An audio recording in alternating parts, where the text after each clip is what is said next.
পরিবারের নিরাপত্তা। মুদাব্বিররা যখন কাজ করে তাদের পরিবারের উপর হামলা হয়, কারণ সে তো সবসময় আমলে থাকে, তার তো কোনো ক্ষতি নেই। পরিবারের নিরাপত্তার জন্য কি এমন আছে?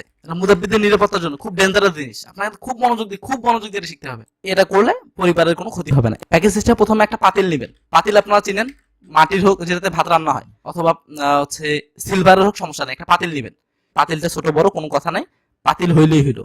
সেই পাতিলে দুধ নিবেন, ঠিক আছে, কাঁচা খাঁটি দুধ হতে হবে। লেবু নিবেন, লেবু 7টা, ঠিক আছে। গোলাপ গাছের কাঁটা নিবেন, তাহলে গোলাপ গাছের হচ্ছে 7টা কাঁটা। ব্যক্তিগুলো মুদাব্বিরের পরিবারে যে লোকজন আছে, প্রত্যেক ব্যক্তিতে কাপড়ের টুকরা দিবেন। ঝাড়ুর কাঠি, বাড়ির বিছানা ঝাড়া হোক বা যে কোনো ঝাড়ুর কাঠি, বাড়ির মাটি আছে, যদি ফ্ল্যাট বাসায় থাকেন তাহলে ওটা হচ্ছে ঝাড়ু দিয়ে যে ধুলাটা হয়, ধুলাটা নেবেন। যে হলুদ কাপড়ের একটা টুকরা নেবেন, রুমাল সাইজ বা যে কোনো সাইজ। এগুলো হচ্ছে আপনারা দিয়ে একটা হাড়ি পাতিলের মধ্যে, পাতিলের মুখটা ভালো করে লাগা বাড়িতে পুঁতে দিবেন। এটা কি মাটিতে পুঁতে দিব? হ্যাঁ, মাটিতে পুঁতে দিবেন, অথবা যদি ফ্ল্যাট বাসায় থাকেন তাহলে হচ্ছে এই জিনিসটা আপনারা যে কোনো একটা জায়গায় রেখে দিবেন। তাহলে এইভাবে এই জিনিসটা করে বাসায় রেখে দিবেন। সুবিধা হচ্ছে কি, মুদাব্বিরদের পরিবারের উপর যত আক্রমণ হবে সব এই পাতিলে এসে জমা হবে। সব ক্ষতিকারক জিনিস এখানে এসে বন্দী হয়ে যাবে, ক্ষতি করতে পারবে, দেখবে এখানে আটকে গেছে। এখানে যারা আমাদের ছাত্র আছে, আপনারা এই জিনিসটা করার পর কি পরিবারের আর কোনো সমস্যা হয়েছে? না ওস্তাদ, ইনশাআল্লাহ অনেক সুন্দর আছে।